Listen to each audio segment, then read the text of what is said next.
transformation work, you know, cultural transformation and accent. You know. His voice, you know, comes from listening.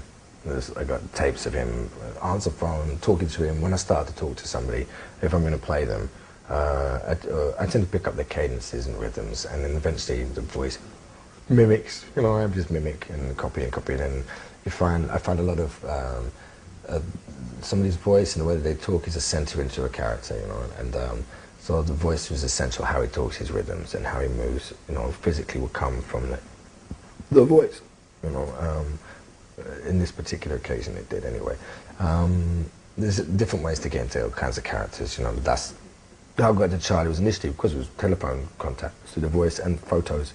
So, and obviously when you look at a photo, you got the physical transformation. This guy's massive, right? Not as big in real life, but then, you know, not as big as I thought. 6'3", you know, again, wide as a mountain, tree trunk legs. No, 5'9".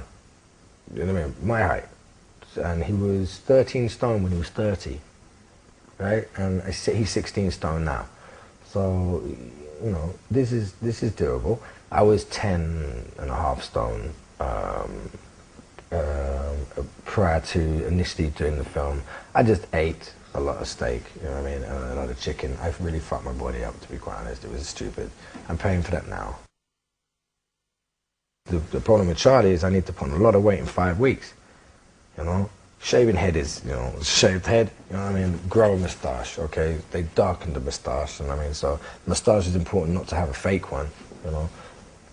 So couldn't have a fake moustache, so decided that we weren't going to go through the years with Charlie growing up and then turn it, you know, and then him having the bald head and glasses at the end of it, or the beard, because, you know, the beard changes and moustaches change, so we wanted an overall look which would suit from the beginning to end, you know, and take it away, you know, and create a fictional Charlie Bronson, as you were.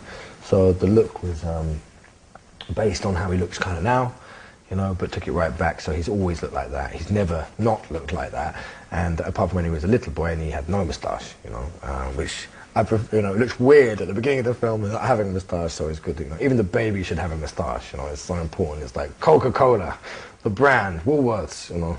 Well, today, like, the moustache was really a key part of that. So I started growing a moustache, started eating a lot of chicken and chips and ice cream and, you know, like creatine, and pushing a lot of floor and pushing a lot of weights. And I put on no drugs, and I put on 2.5 stone, just under 3 stone in 5 weeks. Right. But he was fat as well, you know what I mean? Because he's a brawler's body. I had to get the brawler's body.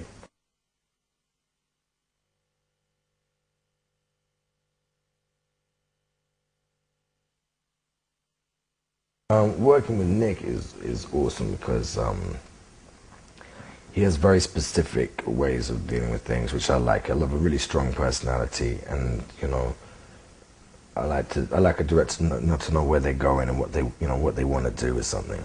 And Nick, even if he's not quite sure what he wants to do, he will have an overview of what it is going to be like anyway, and it's going to be Nick's way, no matter what.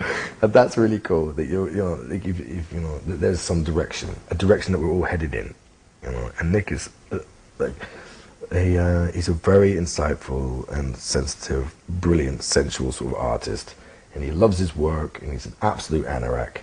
And you know, when he lives, eats, breathes, doesn't sleep, film, and you know, so you know you're working with somebody. I knew I was working with somebody who was not going to rest until it was done and done properly.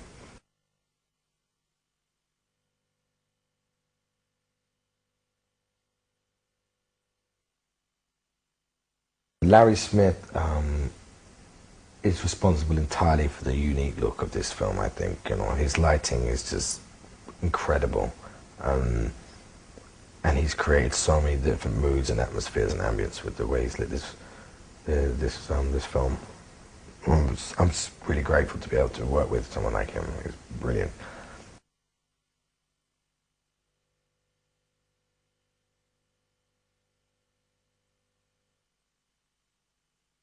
Everyone that was on the floor, all the filmmakers, anybody who had to, you know, all the gubbins and the hard workers, you know, lighting, right through sound, the lot, design, all the artists, just brilliant, brilliant. You know, couldn't work with a better team. They were awesome. It was a great film to make.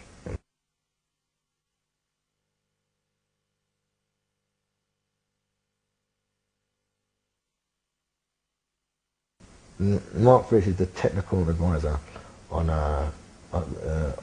Bronson, and stalwart Bronson friend and member of the Free Bronson campaign unit, who was utterly aware that this was never going to be a Free Bronson film, but nonetheless was there to make sure that Charlie wasn't getting shafted, and stayed in the background constantly through it, and was, for me, it was so valuable to have on set at all times, because I could run things by him, run things by Charlie, get things cleared, you know.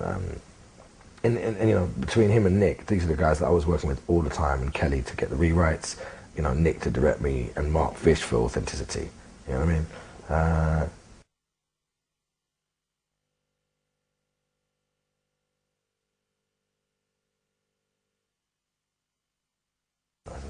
I mean, only as a kid. I'm an idiot, you know what I mean? I'm an actor, like now, but like there was a time when I was, you know, just like everybody else, an adolescent, and I made, you know, of course I've been in fights. You know, I got scars and holes in me, but not like him, not like this guy, not like this guy. No, not like that guy at all. No. I was, however, kicked ruthlessly in the knackers during the cage scene. Like, and I was fighting those guys all together and painted black at the beginning. I mean, that really happened to Charlie. To me, you know, I was just reenacting it, you know. And Charlie suffered some horrific abuse, you know.